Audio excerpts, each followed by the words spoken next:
Welcome to Tattooed Freaks in Business Suits, recorded live in the office of the Personal Touch Career Services in Denver, Colorado. I am your host, Donna Shannon. As a professional career coach, I help people navigate the hiring maze to get to jobs they really love. So in addition to working with job seekers one-on-one, I do have a book available. You can find How to Get a Job Without Going Crazy on Amazon. And my guest today is Cathy Lanzalaco. I'm going to have you introduce yourself in just a minute, Cathy, so hang on in there. What's funny, I stumble on Cathy and not the Lanzalaco. Total good. I bet most people don't do that. But anyways, so our show's purpose is to explore and redefine the world of work, especially as Gen X, Millennials, and those to come after seek positions of leadership that still allow them to be themselves. So every show we explore a topic related to business or job searching, and of course, we're going to talk about tattoos. Our sponsor is the Personal Touch Career Services, Denver's top-rated career coaches. So we focus on the practical tools for your job search, including resumes, LinkedIn profiles, job search coaching, and ongoing classes. So check out our ridiculously long website, which is personaltouchcareerservices.com. Once again, that's personaltouchcareerservices.com, or, you can just Google it. So hi, Cathy. Welcome to the show. Hi, Donna. Thank you for having me. My pleasure. My pleasure. So why don't you tell us a little bit more about you and your practice and what you do? Okay, thank you. I am the owner of Inspire Careers. It's a full-service career management firm. I'm located on the East Coast, out in Buffalo, New York, but I work with clients all over the country and several in Europe and in Asia. And I specialize in working with new college graduates, college seniors as well. But originally, in many cases, they come to me through their parents who are executive clients. And that's kind of how I started in this. But over time, I began working with so many recent college grads and with college seniors that I created the Inspire Careers Professional Launch Program. And that is the program that I use to work with college seniors and new college graduates all over the country, helping them develop the end-to-end skills to be able to find the job that they love. And the program comes with a 100% success guarantee, which you don't get very often. But the reason that is because the work is intense. And it really simulates like a college course, all the learnings in it, and it takes several months to get through. But at the end, there's that fabulous job waiting for them. And it's a really exciting piece of the work I do here, Donna. Nice. And it's really more than just a job. I mean, those are the things that are launching careers. Yeah. Yeah. And, I'm sure we'll talk about this a little bit, but, when you start out that first real great job after college, that sets the tone for the rest of your career. If you come out making more money, which the young people I work with make more money than their counterparts do, and you make more money there and you negotiate for better benefits, you get a better job title, all of these things really then accentuate themselves throughout the trajectory of your career. Yeah, absolutely. So what was it that got you involved in career and executive coaching in the first place? Well, actually, my first career, I was a registered nurse. And I still feel like a nurse in my heart, but I haven't touched a patient in a very long time. I love nursing and I didn't intend to get out of it. But one thing led to another, and I had an opportunity to get into human resources. And I made a transition into human resources, went back to school, got an MBA, got certifications in HR, and I ran an HR department for 12 years. And then back in 2016, the company that I supported as an HR leader closed. And that's when I had to start helping the 600 employees that we had transition into other jobs. And I had already been coaching executives and managers and doing performance management and things like that in my role of HR, but actually helping other people get jobs was kind of new for me. And once I was doing it and then helping myself find another job after that, I thought I would love to do this. And I thought I could really make a difference for people. I took a few short-term HR jobs, but then after that, I quit a job that I had to start my own business. And I have been doing it ever since. Nice, nice. Kind of like you have a background in human resources and recruiting myself. So that's what I was doing when I started getting into like teaching job searching courses and taking on private clients and things like that. I think it's really helpful to have that point of view of the recruiter so that when we're sharing our advice, it's very practical, and that understanding of like, well, I would say I am not a life coach. It's definitely very focused on, let's get you that great job. Let's make sure we have something that you love and are going to enjoy. And of course, negotiating salaries is one of my big passions. Yeah, it's so important, the whole end-to-end piece of it and finding jobs you love. And I think it's important when you're young to really be excited about the work that you do. Because Mm. how many people do we work with as career coaches, Donna, that hate the work that they do? They've grown to hate it over time, right? And it drains them, and they get those Sunday scaries that people always talk about. And certainly that's, I think, so much part of our work is to help people overcome that so they're not in that type of position. Mm-hmm. Yeah, I'm really kind of fascinated with your focus on like the new graduates and the young professionals, because my practice is definitely more like about those grizzly old Gen Xers like me. And I don't mean like old. I mean, it's just like, yeah, we've been around the block. Yeah. Yeah. Mhm. The grumpy Gen Xers were just the grumpy generation. And of course, some of the millennials. But I don't do very much with Gen Zs or those new graduates. So how did you get into that? Well, the original focus of my business, and still continues to be in many regards, are senior executives, and I work with them all over the country, and I love them. They're great, wonderful people that I work with, and they come to me for sometimes professional hygiene, as I call it, just keeping their materials updated. Oftentimes, they're ready for promotional opportunities, etc. But as I was working with these executives, they started asking me to work with their college students.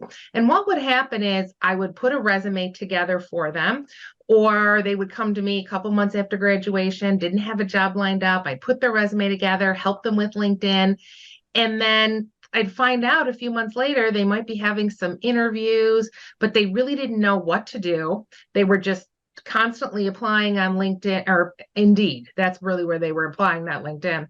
They weren't using their LinkedIn profiles. They were just applying randomly on LinkedIn. They didn't really understand, or on Indeed, they didn't really understand the whole idea of the concept of job search and about networking and asking for things and how to present themselves and interview preparation. And certainly the couple I talked to that got salaries or that got job offers just accepted the first thing and didn't even think about negotiating a salary. So I quickly knew from working with them that they needed more support.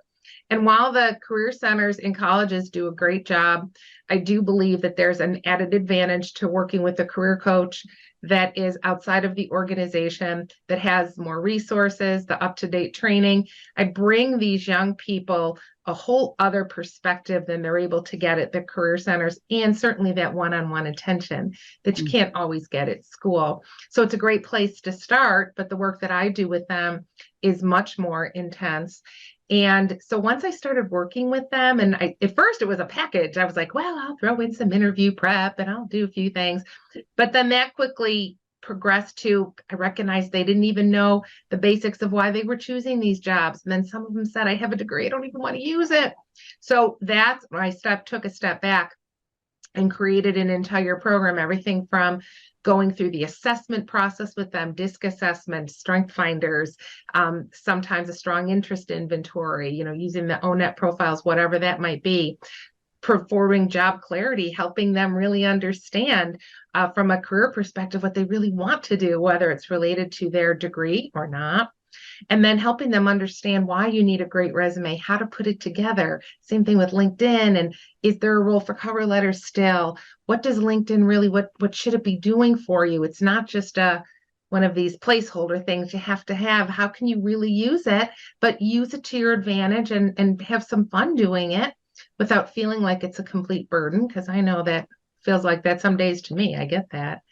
And then we go through interview prep, and I help them set up informational interviews, and we do virtual networking events together, and we have a mastermind format where they meet the other participants in the program. So it really quickly became a very specialized niche for me, where I would start attracting these young people that really have the thirst for, I really just want to know what to do. And I don't want my parents to have to get me every job, teach me how to be independent with me. I really want that great job. And now I work with young people from some of the best universities and colleges across the country. They're fabulous, fabulous young people, and they just need help and guidance.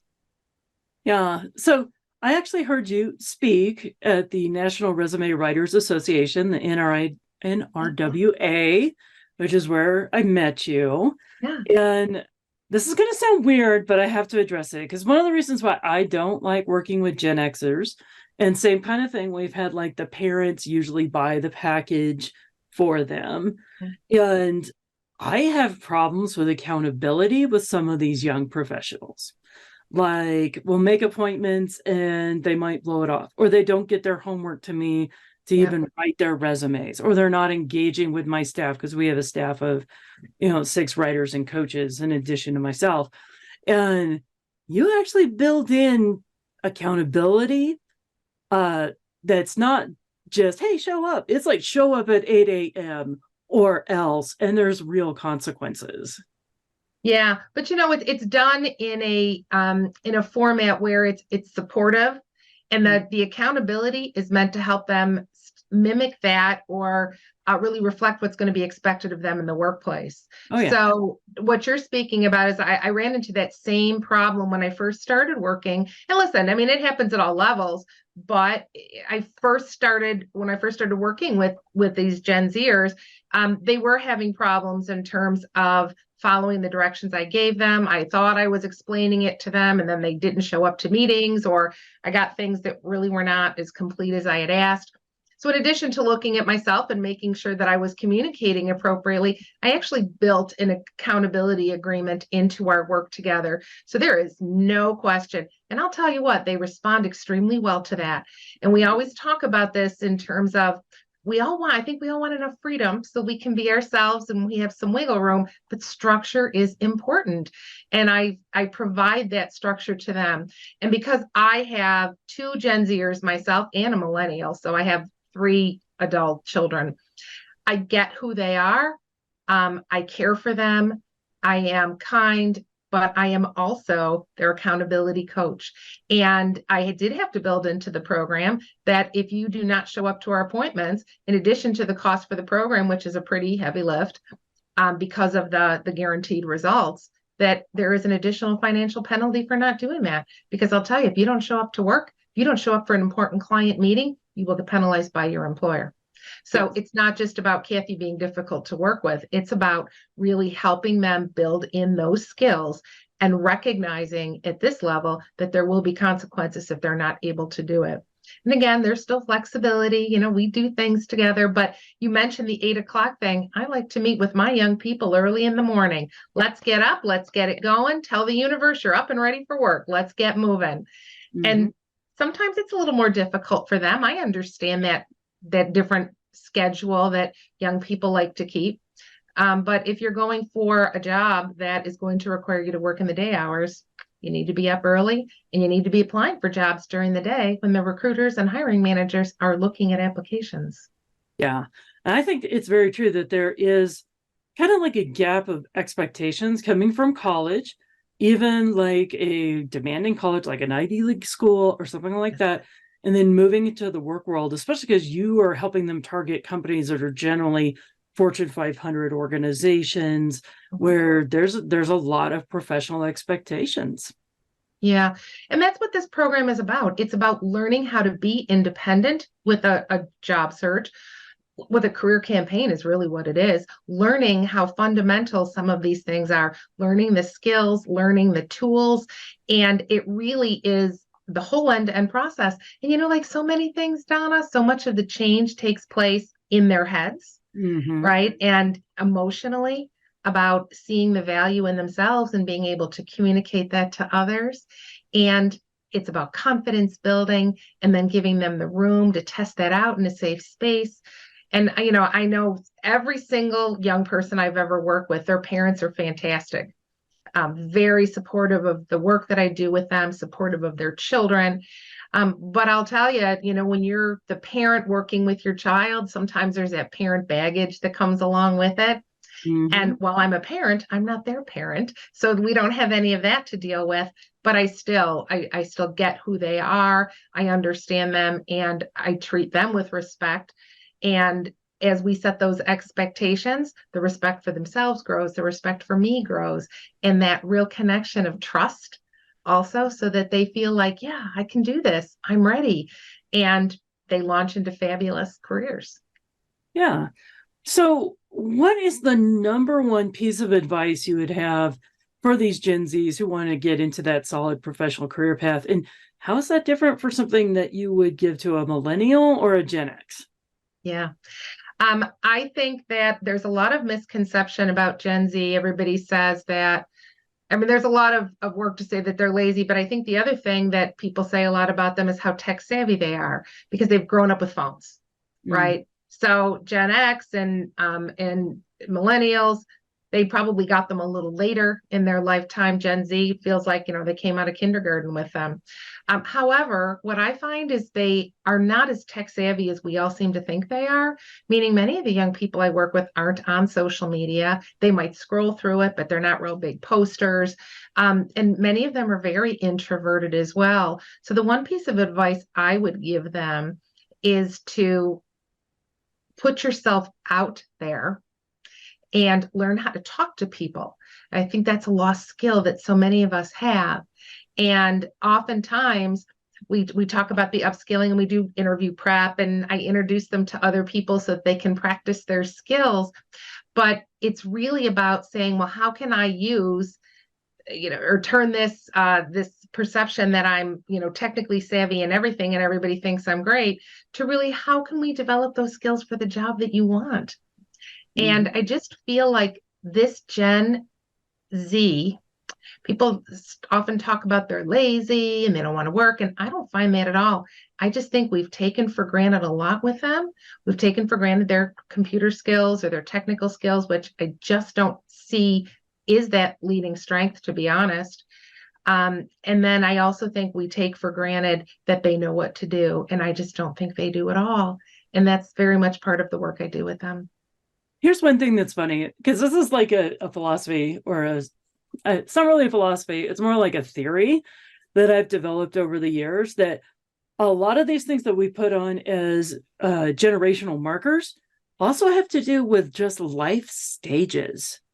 Because, like, for example, when I came out of college in the 90s as a Gen Xer, and I got my first job was like in the radio station. Had a background in broadcasting. That's kind of what my degree related to.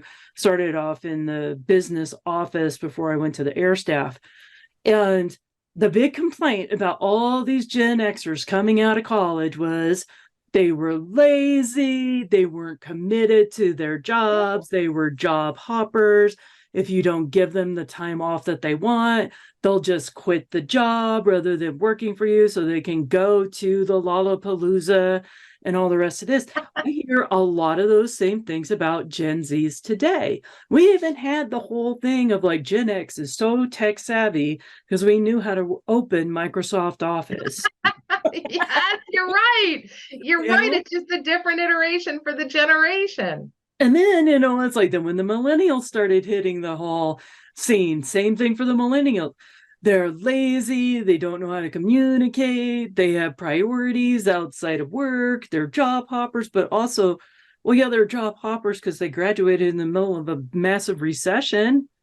Yeah. And they kept getting laid off from their positions. It was things that wasn't technically their fault. And so, yes, there's this horrible thing that all of us workers now do where we want to, find jobs we love, actually have a path for promotion and a career, negotiate our salaries. Oh, heaven forbid. You're so right, Donna. It's such a great point, is that I see Gen Z, but to your point, the generations that came before, they're just asking for what we always should have asked for, right? And I think about this because I'm a baby boomer, and I look back on that and I say, gee, when I think about the work I did when I first came out and how I never expected anything, and and a lot of people will say, oh, they got to pay their dues. I don't think they're worried about paying their dues. I just think they know what they want. And I just feel like meaning they want a flexible schedule and they're willing to work, but please, I don't want to work 93 5 hours a week. Well, gee, isn't that what we all want? Why are we kind of late to that game? So you're right. And think about 50 years ago or 60 years ago when rock and roll came out and how that was ooh, look at all this, how terrible this is, and then every iteration of rock, whether it goes into rapping and hip hop and all this, and there's all kinds of judgments about that and say, oh, that's terrible new music. No, it's just another iteration. It's just new generations expressing themselves. Mm-hmm. Yeah. So there is one thing I want to point out, because I still stay close to my HR roots. I participate in Mile High SHRM's the local chapter. If anybody doesn't know what SHRM is, it's Society of Human Resources Management. And, always look at these studies. What is the number one thing that hiring managers ask for? And they always put out the list of the top 10 traits. And what's so ironic is excellent communication skills is always top of the list. And I'd say that's ironic because I always, when I'm talking to somebody, either giving them a resume review or explaining why we did something on their resume, we always include that excellent communication skills in their, on their skills section of their resume. And they're like, that's so stupid. It doesn't mean anything. You can read marketing advice from people online that says, don't put boring cliches in your resume. But there's a reason why it's there. It's because HR goes to managers and they say, okay, what skills do you need to do this job? And the managers go, I need somebody who can read an email, respond to me clearly, pick up the phone and talk to me when I need to, participate in meetings, bring ideas, and clearly state them to everybody. Yeah. That's what I need. And HR goes, oh, you need excellent communication skills. I'm going to put that in the job posting. Right. Right. Yeah, absolutely. And I don't care what job you're doing, and I don't care if you're a computer programmer, you still have people to communicate with.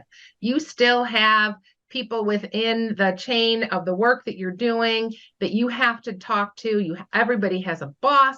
You have to talk to them. If you're on the client side, you have to talk to them. Communication is key. And you're right, it gets downplayed over time. Yeah. And I do think there's the generational differences in the communication standards too. Yeah. So the feedback I have to watch out for on my side, because I'm the grumpy Gen X, is that sometimes I can come across as a little bit harsh in email, but I'm not being harsh. I'm just direct and to the point. Yeah. It's like, I have a friend of mine who's a younger millennial, and she puts everything in text, like paragraphs and paragraphs of text. And I'm like, I can barely text with 2 thumbs, okay? I'm super slow at it. So I put in 5-word answers to her pouring her heart out. Yeah. And it's okay, if you really were serious about discussing all these things with me, you should pick up the phone because I don't text fast.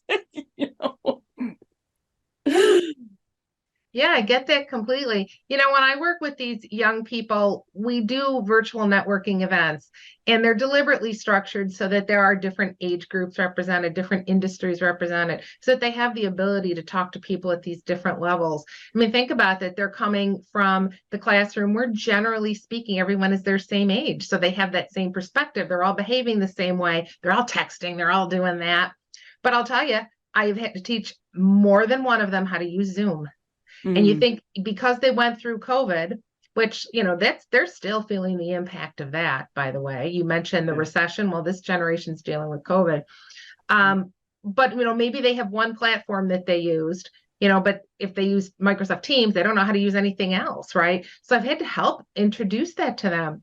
But when they get on these calls, then they get on these virtual meetings, and then they're kind of on the level playing field with other people. They've learned a new skill. Now they're learning new contacts. They're sharing information, and that really helps break down some of those generational differences that once you're working in the workplace, everybody gets pretty defensive about, or there's some rubbing conflict about very often. When you're just networking, what the heck, all you're doing is talking to people. Yeah I think that's one of the best things that you can stress, that learning to communicate better involves practice of communicating with other humans in multiple different ways. Yeah. And I'll tell you from an HR perspective, I don't know if you saw this, Donna, but I mean, how many times back in our HR careers did we have to have conversations with people? And oftentimes it wasn't about the work, right? It was about how they related. And that's often perceived as like an organizational fit thing, right? People get fired for not fitting. Well, oftentimes it's just they're not really communicating well. And that makes other people uncomfortable. And that's where the hiring manager comes into HR and says, we got to get rid of Joe. You know, what's wrong with Joe? Isn't Joe doing his job? Yeah. But, you know, he's just not getting along with the rest of the team. And Joe's maybe just isn't really clear what the expectations are, or just is uncomfortable and just doesn't really know how to do that. So that happens at all levels. Yeah, exactly. So one of the things that you state and kind of teach people is that job search success starts in the head, and that we attract the success at the level of vibration we give out. Hopefully I didn't mangle that too bad, because those are beautiful statements. So what do you mean by that? Yeah, I'm big into manifestation, Donna, and I talk to my clients very openly about it. I was just talking to a young woman today about it. And what I mean by that is I believe there's a lot of power in identifying exactly what you want. I ask my clients to write it out.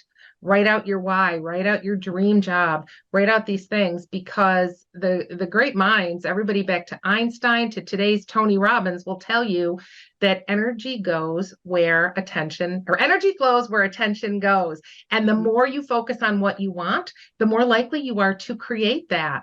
And we are all energetic beings, and we're vibrating, and people don't recognize that we're vibrating at levels. Everything vibrates. My glasses are vibrating is an energetic object. And if we put out high energy, we are going to attract high energy back into us up, and they come to us through opportunities. So I really believe that the first part of the job search is getting your head in the game. Sports figures will tell you that. Talk to a Tom Brady, he'll tell you that. His work, he's fit, and he does all of those things, but he does a lot of mental work. The Patrick Mahomes of the world, all of these great sports players, all of these celebrities will tell you that too. They all have coaches to keep themselves at the top of their game mentally and emotionally. So there's a lot of that. I mean, you can do a job search, you can sit behind the computer and you can keep pressing buttons and you can find a job eventually without thinking too much about it.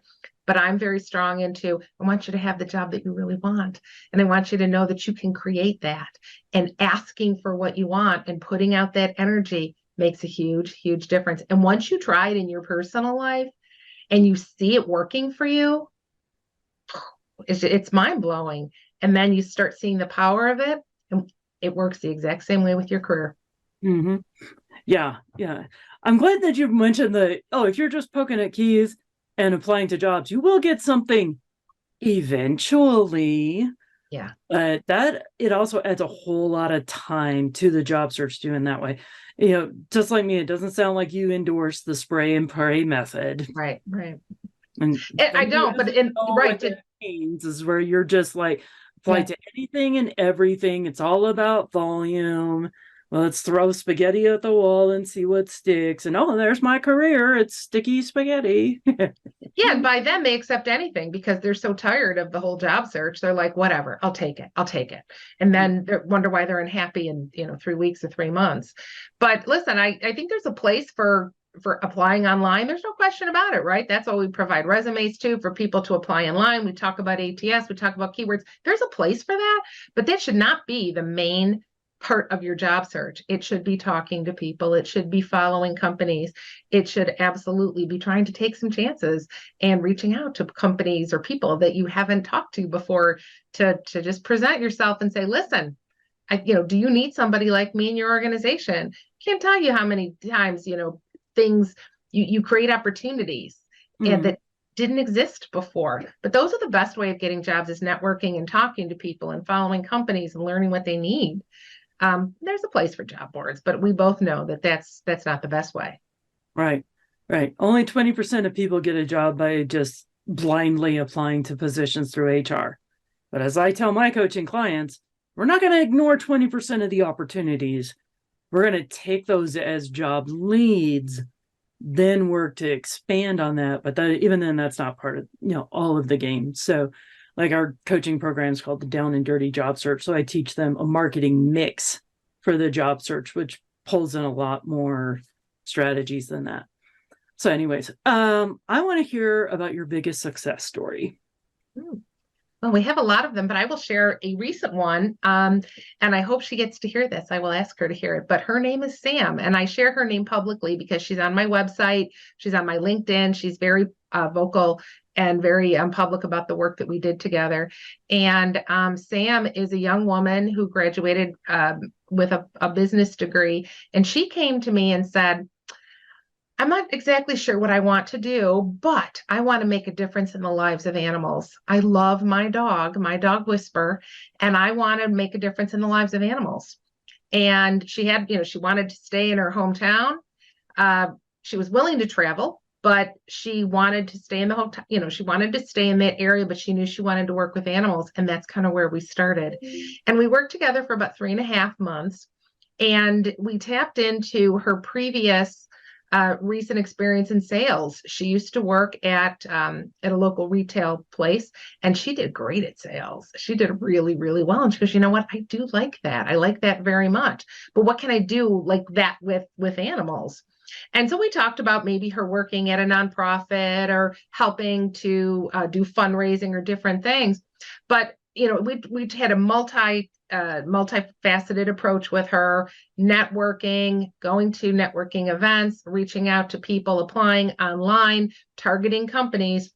And long story short, she just started in the middle of September. She started a job with Hills Science Diet, who is a subsidiary of Colgate-Palmolive. Nice. She got a fabulous job as a territory manager. She works from her home. She has a company car. She has a fabulous salary, and she's working at this most amazing company. What is the mission of Hills? It is about making a difference in the lives of animals, keeping them healthy. It's not exactly, but it's almost to the letter what she said she wanted to do. That is their mission.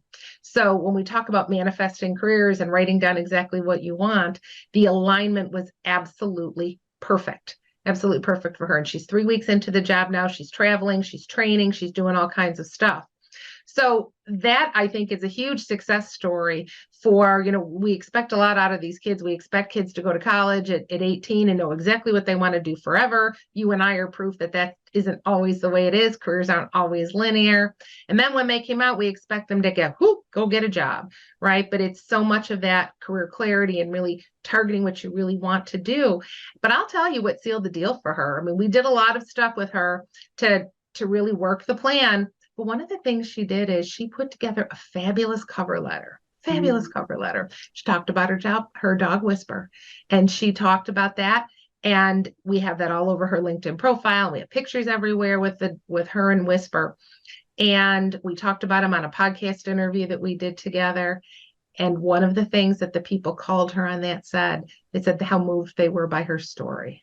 Mm-hmm. So that's something that I would encourage a lot of people to do, is step out of the ordinary. And instead of putting together I saw your job listed on Glassdoor and I'm applying for it, bring them into your story, do a different approach, tell something, grab their attention. And that's when they knew that it was the perfect alignment. And so did she. And 3 weeks later, or maybe her 4th week, she's starting her 4th week. She's super happy. I was just emailing with her this weekend. Yeah, I love that, because it's both alignment of career strategies, career strengths, the things that she was enjoying doing professionally, and her personal purpose. And what I love about that is sometimes a young person would be like, oh, I love animals. And they'll be told, go to veterinary school, get a job at a pet store, go become a vet tech. And it's like, or you want to be in a professional environment, maybe you should be the fundraiser person for the Denver, Dumb Friends League. It's like, just because you're driven by purpose doesn't mean you have to sacrifice salary or ambition. Yeah. I talk to a lot of salespeople that are looking to change jobs because they don't necessarily love the product that they're selling, right? Yeah. They know how to sell, but they don't really believe in it, or they've been disillusioned by it. But with her, she's going to be selling, Hills Science Diet food that has the same mission that she does. So she believes that she's actually doing meaningful work And the company believes that, which is why they're compensating her in a fair manner, and which is why they have Colgate-Palmolive has the reputation that it does worldwide. It's just really the perfect alignment. And I would love to see that for every single client. And I had another young person who recently got a job, and he graduated with a chemical engineering degree. And he's not really doing chemical engineering the way we think traditionally, but we've tapped into his skills of analysis. And he's doing technology analysis for a company. And he had very specific things that he wanted within the scope of that job, and we got that. And I have another young man, Alec, I hope you're listening, who said, I want to do work in sustainability, but I want to do it from New York City. Ooh, okay, he relocated to go there. And so we had to find that. And now he's found a job where he can do that, tap into his analytical skills, working in sustainability, working at a startup for new technology. He also took a sales class, and he's going to be doing sales with that organization. He walks to work every day, so he doesn't have to pollute the environment. He doesn't have to bother having a car. So it's all of these things that align with his personal values. That's the beauty when you hit that sweet spot right there. Absolutely. And we do the same thing here for just with a little bit older people. Yeah. Yeah, it's important at all ages. Yeah. All right. So now we get to one of my favorite parts of the show where we get to talk about tattoos. This is my first tattoo podcast, Donna, I have to tell you. All right. So before we start diving into your tattoos, just a tiny bit of advice out there for any of our younger people who are thinking about getting tattoos and just keeping their professional goals in mind. Any quick piece of advice at tattoos that you might give somebody? Obviously, I don't care if Post Malone has tattoos on his face. Don't do it. Yeah. My advice for that is really less about the job itself, because, employers have become more open to that, but it's really for, when you do things like that, they are permanent. And while some of them can be removed, you just have to think to yourself, is this really something I want in 5 and 10 and 20 years from now? So just before you start inking up your face and doing that kind of stuff, just be cautious with that, because some of that may not be removable. Job or not job, you may just not want that, in a couple of years. So what seems like a good idea on a Friday night at midnight with your friends may not be good on Monday morning. Or if you're going to get something more questionable, put it somewhere where it can be easily hidden. You got that. Did you know that there's actually a joke among tattoo artists? No, what is that? Okay, so like me, Gen X, when we started getting all of our tattoos, even though we're rebellious Gen Xers, tribal tattoos, we usually would get them in places that'd be easily covered by shirts and sleeves and things like this. So this one here on my chest, where you can kind of see it on my collarbone, this one I only added in 2020 or 2021. And that's my most visible tattoo. They're just now getting visible. And I have 9, 10 very large pieces. But a lot of the millennials would come in and get their first tattoos done. And the artist would take a look at them, and they've got their forearms are covered. They got neck tattoos. They got things all over their ankles and lower calves. And then they would take off their shirt to get their next tattoo done. And their chests are bare. Their shoulders are bare. Tattoo artists think that is hilarious, because that's not normally how you get your tattoos done. You start with the covered areas and then you go to the visibles, but all the millennials did it backwards, because they would be like, I see this guy walk in full, half sleeves on his forearms. I thought he was going to have more tattoos than me. Nope. Just where they started. So that's fascinating. Yeah. So yeah. If the tattoo artists are laughing at your choices, that might be a statement. Might be, take your clue from that, right? Yeah, but I am totally getting a Pikachu tattoo, and he's just going to go on my shoulder. They'll be easily covered.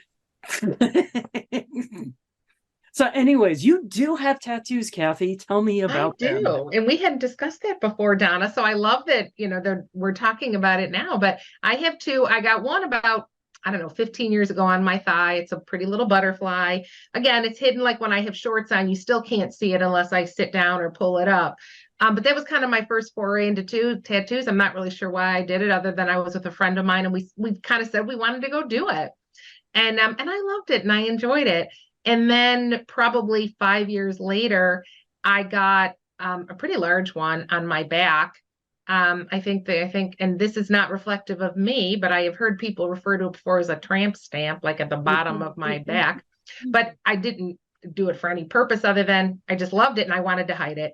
And so it's beautiful. It's large, but it's beautiful flowers. And it was very painful, by the way. That I do remember. It hurt. However, yeah. Yeah. However, it's probably been, I don't know, 10, 12 years, maybe more than that, maybe 13 or 15, 14 years since I've gotten it. Would I get another one? Maybe I would. I don't think that for me personally, I don't know that I would have it visible. I think I am very much one of those people that would keep it private, show it as I wanted to. But I did like it as a way of self-expression. I have a 23-year-old daughter and she's got something on her ankle and she's got a writing from my mother who recently passed away. She's got my mother's handwriting on her arm. So, I do think there's a place for it. I support it. I like it. I think it's just up to everybody to decide what's meaningful for them, with that caveat of it goes with you your whole life. So just kind of remember that, but they can be kind of fun too. Yeah. Yeah. I have no problem with, like tattoos that have women with bare chests and things like that. It's just like maybe not right here on your forearm. So when you're like signing documents, it's visible to everybody. Right. Yeah. Yeah. You raise a good point. I mean, so much of life really still for employers is about when you interact with their customers, they don't want their customers to feel awkward or whatever. But I think a lot of that, I mean, if you are going to have a tattoo with a naked woman on your forearm, then find an employer who's okay with that and their clients and their customers are okay with that because there's a place for everybody, but just recognize it may narrow some opportunities for you or you're going to have to cover that up, wear a long sleeve.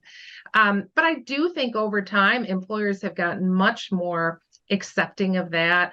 And, people would say, well, as long as you show up to do the job, does it matter? Well, again, it may matter to customers, but overall, I think employers have accepted that in terms of, I just really want you to be part of the team. And can we strike that right balance? But you got those big things in the ears. I don't even know what they call it with the holes in the ears. Oh, with the piercings with the big spreaders. Yes. Yeah, whatever that is too. So, I mean, there's all kinds of ways to self-express yourself. I just saw a young girl at was at a bookstore over the weekend down in Virginia. And her whole head was shaved and it was tattooed. It had all kinds of stuff in it. And it was actually beautiful. So, and it was a great kind of thing for the place that she worked because it was a trendy kind of edgy bookstore and it was kind of cool. And, the nose rings or whatever, well, it's not for me, but I like to look at it on other people. Yep. Yeah. So anyways, once again, my guest today has been Cathy Lanzalaco. God, that's such a funny name. That's fun. It's not funny. It's fun. It is a fun name, right? Yeah. So Cathy, where can people find you? My company is Inspire Careers, inspirecareers.com. Check it out there. I'm on LinkedIn all day long. You can find me on LinkedIn. Feel free to reach out and connect. I'd love to connect with you and have a conversation on LinkedIn. Yeah. We're going to have Cathy's spelling in our show notes, along with the links for like her LinkedIn profile and all the rest of these things. So if you're going, ooh, Lanzalaco is so fun, how do you spell it? Just the way it sounds. So, anyways, my producer always reminds me that we should, if you like what you heard here, go ahead, give us a like, give us a follow, maybe even like leave us a comment. If you didn't like it, well, just maybe keep that to yourself because the world is mean enough. You don't need to add to it. So be kind, people. Be kind.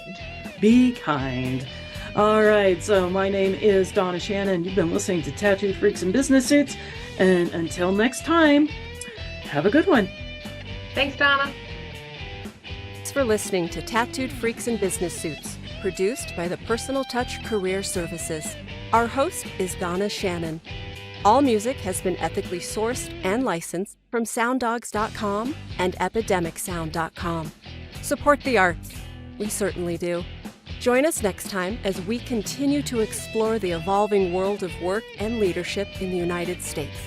If you are interested in being a guest, or if you would like to receive a complimentary career evaluation, please visit the contact page at personaltouchcareerservices.com. Once again, that's personaltouchcareerservices.com.